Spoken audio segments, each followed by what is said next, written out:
Hey folks, this is Idly from Dad's Gaming Addiction, and today we'll be going over the most efficient layouts in the Gemstone flower patches in the game Hello Kitty Island Adventure. Okay, so as I've said before in my previous videos, these may not be the most efficient layouts of all time, but they are the most efficient ones I could decipher. If you can find ones that are better, let me know in the Discord or in the comments below. I'd love to hear your feedback. As always, I'll be filling out the blank flower patch charts from the official wiki with MS Paint, and after finishing a layout, you can always double check the results with the ever so lovely Hello Kitty Island Adventure Flower Generator. We'll be using the same colored icons as in previous videos, which are red as flower 1, blue as flower 2, pink as flower 3, orange as flower 4, light green as a potential new seedling, and dark green as the lower chance of the new seedling. And remember, just because the tiles are colored doesn't mean that the flowers have to be those colors. Man, okay, let me just start off with saying that Gemstone Mountain gave me such a hard time.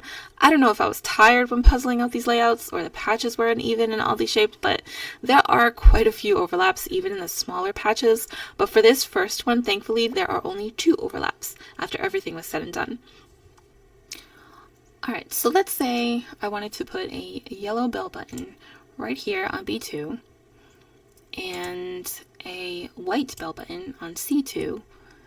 And that will spawn possible cream bell buttons, yellow and white? I think.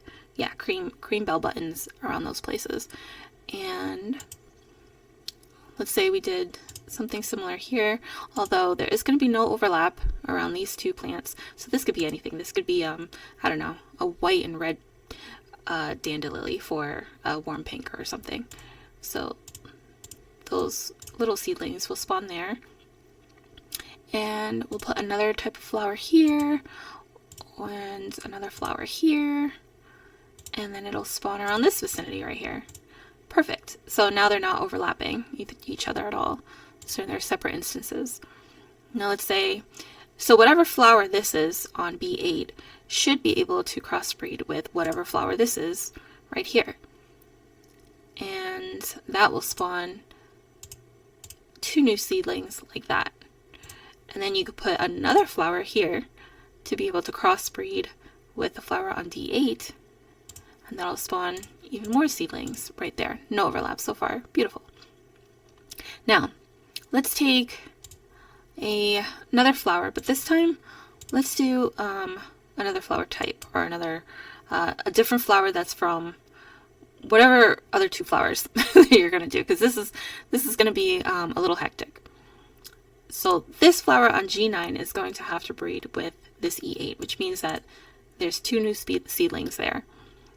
Now we'll take another flower and do that, and it'll spawn seedlings like so on this one tile here. Now it doesn't have to be a different flower type. It can actually be the same one like this. So as long as they're not overlapping, you can put whatever flower, as long as it breeds with G9. And but for visual reference, because I'm also following my other chart, I'm gonna keep it to blue. And let's say get another flower here, and there. Oh, and actually this should probably be a different flower, because it's also breeding with this one up here. So whatever you have up here should be able to breed with this, and whatever you have here should be able to breed with H8, and whatever you have there should be able to breed with G6. Just make sure it's not the same flower as the one on E8. So yeah, there's a little bit of a puzzling, you know, a little bit of a puzzle to this. And let's put another flower here. So these 2 flowers will breed and make new seedlings there. And these 2 flowers here on G5 and 6 will make new seedlings there. Beautiful. Now,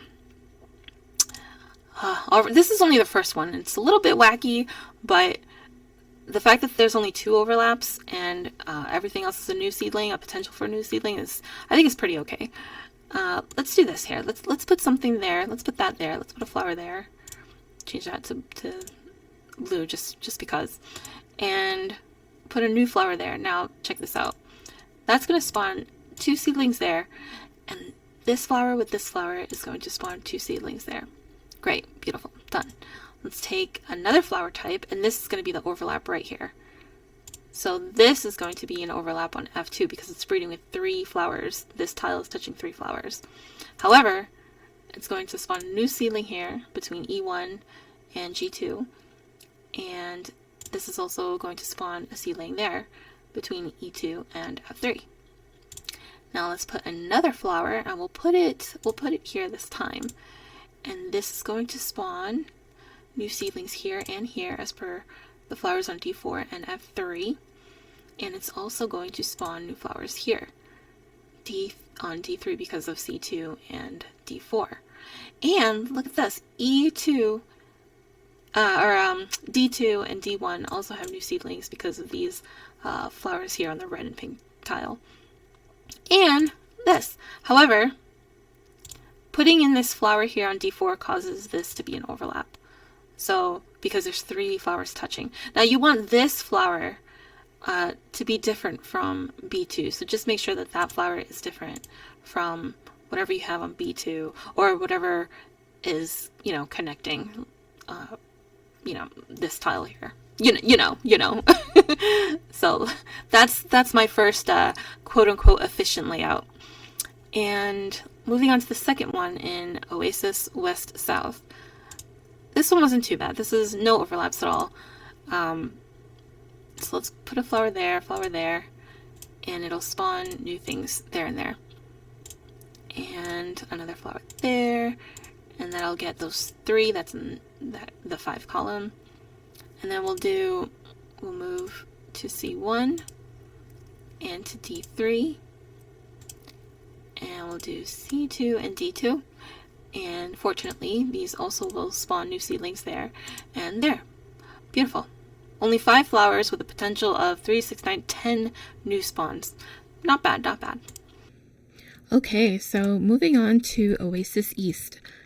So let's say we put a sky dandelion right here, just a nice little sky dandelion, and then we put a green dandelion right there, right next to it, and it'll spawn a simple teal, right? A teal dandelion right underneath it. Now, let's say we put, just for giggles, a white dandelion right there, and because it's breeding with flower on C2, which, what did I say it was? It was a green dandelion. So these 2 spots have the potential of breeding a mint dandelion.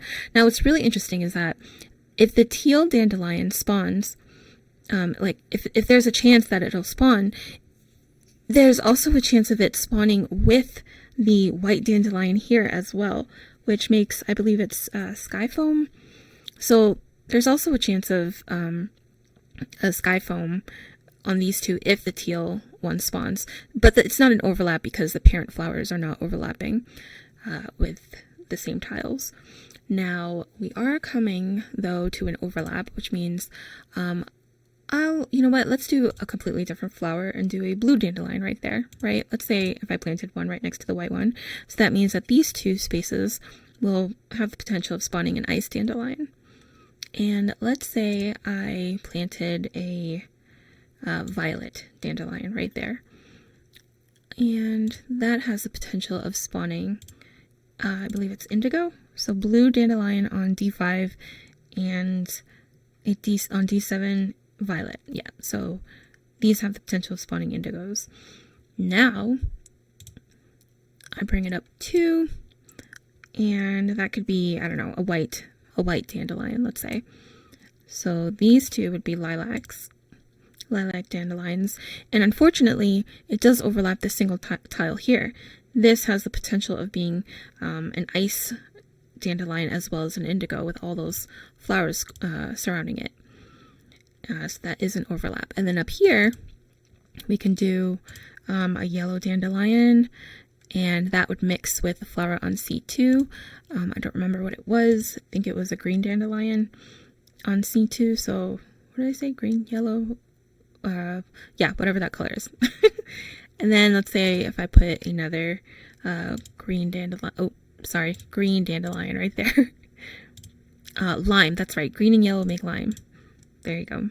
So those are potential spawns right there. And then these two flowers are touching these two tiles here, and which has the potential of spawning flowers. When I say this one was white dandelion and green, so that could be mint. Okay, moving on. I won't be so specific now. That was just an example. That the flowers don't have to be the same color as the squares. It's just different flower types, I guess, as long as they breed. On Peak Trail, man, these gemstone patches are so uneven, and they really gave me a lot of problems, but my fiance, he did such a great job with them, and I just kind of used, the majority of these were actually his idea. So let's say these two flowers next to each other, and they spawn seedlings right there. And then we'll do one here, and a completely different flower from these three. And unfortunately, there will be an overlap because these three flowers all touch the one tile. But that yellow and orange flower will spawn new seedlings surrounding it. And let's just say we'll put another flower there, and another flower there, and boom, because of B5 and 6, and then boom, boom, boom, because of B3 and B5. So, perfect. That was great. Mine entrance pond. Okay, so we can do, let's put a flower on D2 right in the middle, and a flower right above it, and then it spawns seeds there, and it spawns seeds there. Now, because this is so uneven and kind of rough, a flower should go there, and while it does spawn new seedlings here because of D2, there is going to be an overlap right in the middle. So that's unfortunate, but it's okay. It can't be helped. And then let's put a totally different flower right across there, just to fill in a potential new spawn up here. Unfortunately, these two also overlap because there's a flower on D2 that is touching that same tile. And then if we put another flower there, we'll have new seedlings there, and then we follow that pattern, just that horizontal pair. And there's new seedlings there, and there's also new seedlings on the row, or on the column of 6 because of the flowers on the other side of it.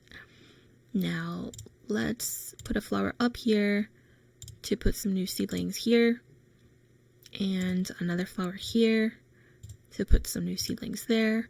Unfortunately, these 3 flowers are touching one tile here, so that is an overlap. And this is actually an overlap too. There's 3 parent flowers touching this one tile on B8. But we can put a flower there and do that. And finally, we'll put a flower there, and that should fill in the rest of it. So C8 and E10 will spawn new seedlings there, and then B11 and E10 will spawn new seedlings there. And that's the most efficient way that we found how to fill this with the least amount of overlaps. If you could find something better than this, please let us know in the comments. And then here is mine entrance town. So let's start off with a flower there. And let's start off with a flower there. And then that'll spawn 2 nice little flowers there. And then we just put a flower diagonal to B3 so that it can spawn a new flower on B4. And we can also put a flower on D4 so that it can spawn new flowers on those 2 empty spots. Now let's put a flower 2 across from A4, and that way we can get those 2 flower spawns right there. And let's put another flower there, follow that little pattern. And this is where it gets a little finicky. We'll put one there to follow that. And because it's also, this flower on C7 is also crossbreeding with A6, it's also going to hit that as well. And also B7. And then, unfortunately, we are going to have to fill these 2 spots in, let's fill it in with a flower on B8 so that it can at least fill this with a new spawn, and this is an overlap. But, there we go. That should be good enough. Town crafting table. In this region, it's not too bad. So, let's put a flower there and there. Little new spawns right there, quick. And then we'll do a flower here so that it can cover, or it can have new seedlings on C1 and C2. And then we put a flower here on C4, and because the flower on C4 and the flower on A2 are crossbreeding, it's going to have new seedlings on B3. And D2 and D4 are also crossbreeding, so C3 will also have a new seedling. And D3. And then we can put another flower right down there on the bottom right and have new seedlings there and new seedlings there because it's crossbreeding with both parent flowers, but there is an overlap in the middle. Cabins West. So there's a few different solutions for this one. There's a pretty solution that is the same outcome, but I prefer this one just because the spawns are a little bit tighter. I don't know if that makes any sense. I won't delve into that too deeply though. So these flowers will spawn new seedlings on those areas, and we'll put a flower there, which will spawn a seedling here and here because it's crossbreeding with B1. We'll put a flower here, and it's crossbreeding with these two here. Oh, and D2 is also crossbreeding with B4, which means that there's a new seedling there. And we will put another flower type right there so that it can have new spawns, new spawns, new spawns all around it. And here, let's do a square. So a square flower, or a square pattern, is just doing that. So in doing it this way, it kind of saves a little bit of space. So it's going to have spawns there from these two flowers on the left side of that square, and then on the right side of the square, it's also going to spawn those flowers. Now the bottom two are going to spawn a new flower on that one gap there. However, there is an overlap right here and right here because those two tiles have three parent flowers. Now we can also do the same thing on the square here.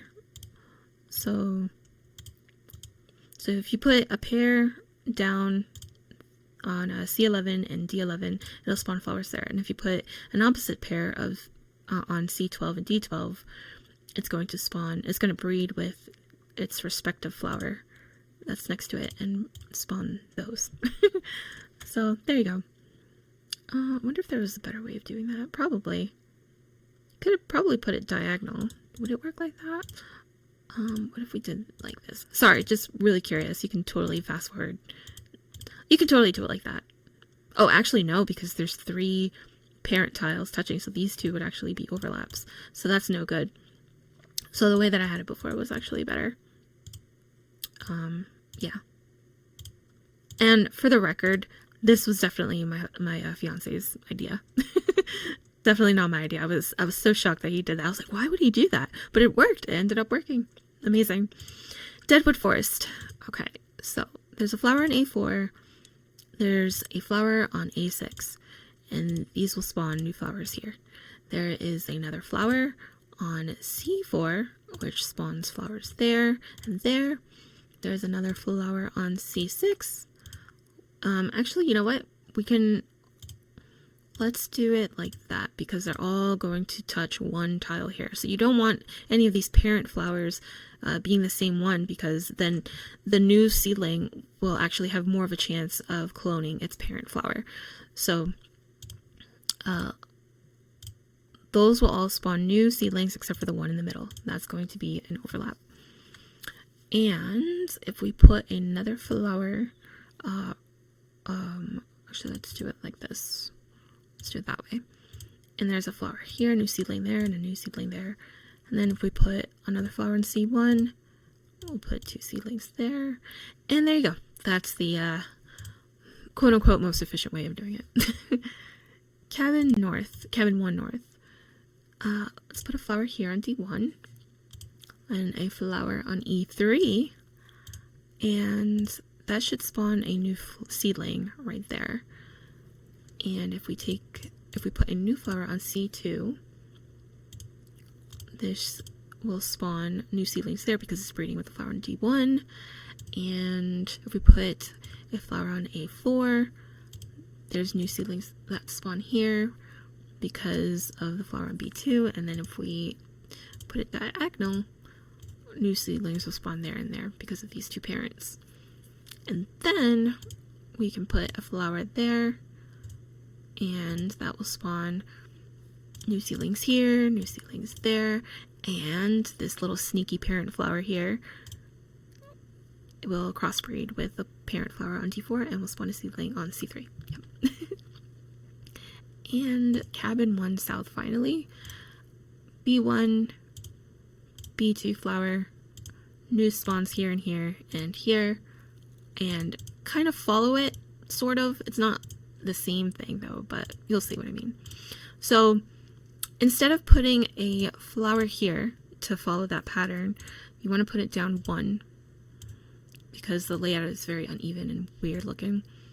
And unfortunately, because of how uneven it is, there needs to be another flower up here. And it needs to be different from the flower from B4 and C5 because it's going to overlap right here. However, they will spawn new seedlings there and there. And there you have it. These patches were really annoying. They were very small, very uneven, but yeah, I think we did an okay job with it. And so here is the end result without the visual of the new seedlings. These are where the flowers should go. That's if you didn't want to see the detailed explanations and you just want to see the final outcome. Now remember, all these flowers, they don't have to be red, blue, pink, whatever. These are great for patterned flowers because you can really get a lot of different outcomes if you just put every flower as a patterned flower.